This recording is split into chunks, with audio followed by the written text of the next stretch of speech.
అందరికీ నమస్కారం అండి. గాయత్రక్క హోమ్కి స్వాగతం. ఈరోజు వీడియోలో గురు పౌర్ణమి 2024 సంవత్సరంలో ఎప్పుడు వచ్చింది, గురు పౌర్ణమి యొక్క విశిష్టత ఏమిటి, అలాగే గురు పౌర్ణమి రోజున పాటించవలసినటువంటి నియమాలు ఏమిటి అనేది ఈరోజు వీడియోలో మీతో షేర్ చేసుకుంటున్నాను. వీడియోని ఇక్కడ స్కిప్ చేయకుండా చూడండి, అలా అయితే మీకు డీటెయిల్గా అర్థమవుతుంది. మన ఛానల్ని ఫస్ట్ టైం చూస్తున్నట్లయితే వెంటనే సబ్స్క్రైబ్ చేసుకుని పక్కనే ఉన్న బెల్ బటన్ని యాక్టివేట్ చేసుకోండి. అయితే మనకి ప్రతి సంవత్సరం కూడా గురు పౌర్ణమి అనేది ఆషాఢ మాసంలో శుక్లపక్షంలో వస్తుంది. అయితే ఆషాఢ మాసంలో పౌర్ణమి నాడు వచ్చే రోజుని మనం గురు పౌర్ణమి అని పిలుస్తామండి. ఆషాఢ మాసంలో శుక్లపక్షంలో పౌర్ణమి నాడు ఈ గురు పౌర్ణమి అనేది వస్తుంది. దీనిని మనం ఆషాఢ పౌర్ణమి అని కూడా అంటాము.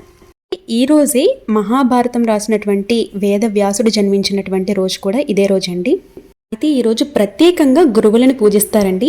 అయితే మనం వేదవ్యాసుని మహర్షికి కూడా మనం పూజ అనేది నిర్వహించుకోవచ్చు. చాలా ప్రదేశాల్లో వేదవ్యాసునికి కూడా పూజ అనేది నిర్వహిస్తారు. అయితే బాబా వారికి కూడా పూజ అనేది చేసుకోవచ్చు. అలాగే దత్తాత్రేయ స్వామికి కూడా మనం పూజ అనేది నిర్వహించుకోవచ్చు.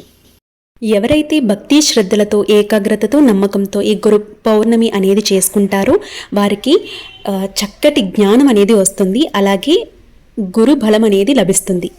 అయితే కొన్ని ప్రదేశాల్లో రాఘవేంద్ర స్వామిని కూడా ఈ రోజున పూజిస్తారండి. మీరు దత్తాత్రేయుని పూజించవచ్చు, రాఘవేంద్ర స్వామిని పూజించవచ్చు, సాయిబాబాని పూజించవచ్చు, అలాగే వ్యాస మహర్షిని పూజించవచ్చు. ఎవరినైనా కూడా ఈరోజు పూజించవచ్చు.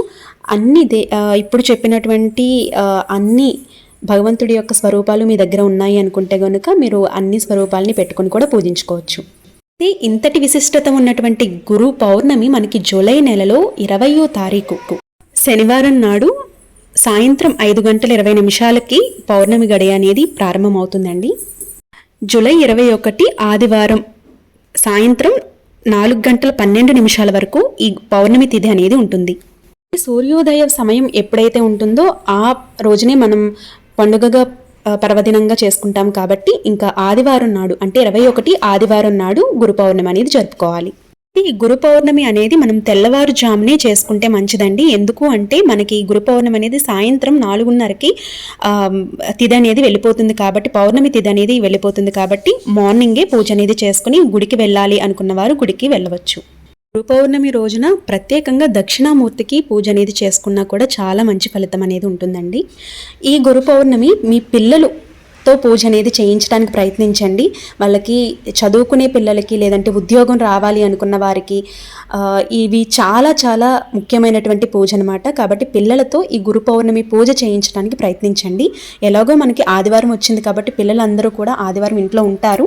కాబట్టి మీరు చేసే పూజ మండపం దగ్గర ఆ పిల్లల్ని కూర్చోబెట్టి పిల్లలతో పూజ అనేది చేయించడానికి ప్రయత్నించండి. ఈ గురు పౌర్ణమి పూజ ఎవరైనా చేసుకోవచ్చండి. ఆడవాళ్ళు, మగవాళ్ళు, చిన్న పెద్ద ఎవరైనా కూడా ఈ గురు పౌర్ణమి పూజ అనేది చేసుకోవచ్చు. మనకి జ్ఞానం అనేది లభిస్తుంది. అలాగే గురు బలం అనేది లభిస్తుంది. గురువుల యొక్క ఆశీర్వాదం ఉంటే మనం ఎంతటి స్థాయికైనా కూడా వెళ్తాం. కాబట్టి ఈ గురు పౌర్ణమి పూజ అనేది ప్రతి ఒక్కళ్ళు చేసుకుంటే చాలా మంచిది.